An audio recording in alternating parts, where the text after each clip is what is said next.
Bueno, profesora, como le veníamos explicando, somos el equipo número 5 integrado por Arlington Barrera Ramírez, Laura Melissa Prieto, Yerli Dayana Gando y Laura Velandia. Velandia. Y Laura Velandia, que no se encuentra. Nosotros íbamos a entregar un material de apoyo, ¿sí? Que es una frase de Sigmund Freud dice: nuestros complejos son la fuente de nuestra debilidad, pero con frecuencia son también la fuente de nuestra fuerza.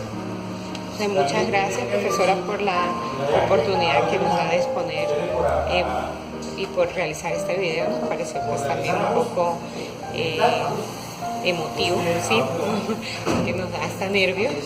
Muchas gracias. Nosotros somos el grupo número 5, o sea, el capítulo 5, y nos correspondió planteamiento de la psicología en la segunda mitad del siglo XIX. En la década de 1850, define un punto de inflexión clave en Europa. Se venía la presencia de una nueva disciplina, la psicología construida a la imagen de las ciencias naturales.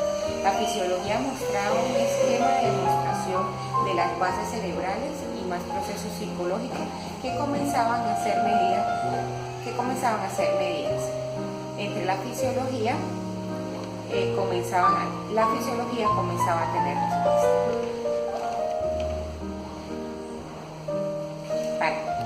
Mi compañera, a nosotros nos correspondió la época del siglo XIX. En esta época podemos ver que la década de 1850 fue época de cambios, fue una época clave en Europa. En esta época se concretó una nueva disciplina, la psicología como una ciencia natural. En esta época también podemos ver que se le empezó a dar explicación a los problemas mentales, a los trastornos mentales.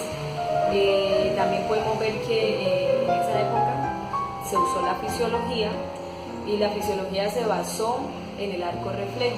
¿Qué es el arco reflejo? El tiempo que se toma el estímulo, el trayecto que se toma como impulso nervioso, ¿sí? También se hablaba de los procesos psicológicos en esa época, se comenzaba a medir a través de ciertos instrumentos, también se comenzó a experimentar. ¿Qué se experimentó? Ellos medían la velocidad que tenían los impulsos nerviosos en el cerebro.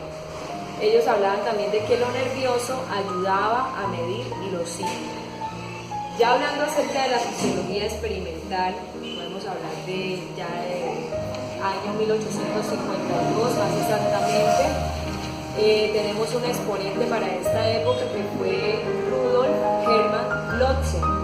Él fue un científico, médico, físico, experimentado también en biología, alemán, que él defendió mucho la fisiología, porque él decía que la parte psicológica también se debía estudiar desde un punto médico. Bueno, en esa época también los procesos mentales se podían estudiar mediante el estudio del cerebro. La fisiología, para ampliar el conocimiento, la fisiología es una rama. Hablábamos de que la fisiología es una rama de la biología que estudia los órganos de los seres vivos. En este caso, la fisiología se usó para estudiar el cerebro, que como sabemos, pues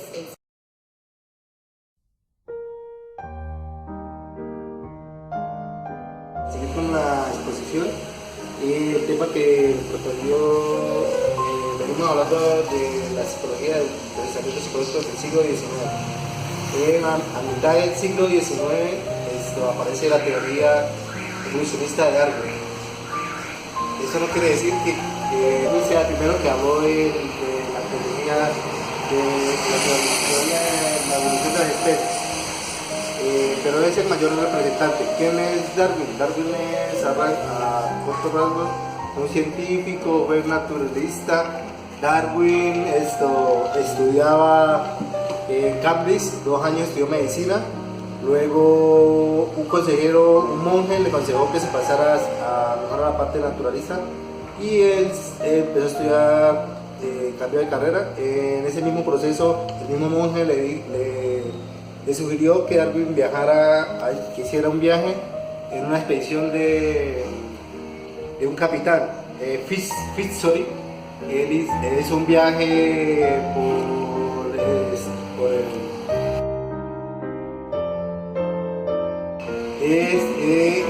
este viaje nos llevó a Darwin a sus principales ideas.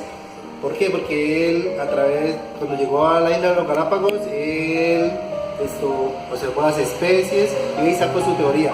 Y cuando vuelve a Inglaterra, Darwin plantea sus ideas y está a punto de lanzar su pensamiento sobre el origen de las especies, cuando recibe una carta de A.R. Wallace. Y en esa carta o en ese escrito él tenía las mismas ideas. Entonces Darwin lo que hace junto con Wallace presenta a la sociedad linneana, que era como la teoría de la evolución, de las especies. ¿Qué consistía esa teoría? Tiene 7 principios básicos, que son la adaptación, que él habla sobre que la especie se debe adaptar al medio para sobrevivir. Ahora la lucha, él observó este elemento en la especie porque él veía que a mayor cantidad de especies había menos alimento. Hay una lucha por espacio y por alimentación.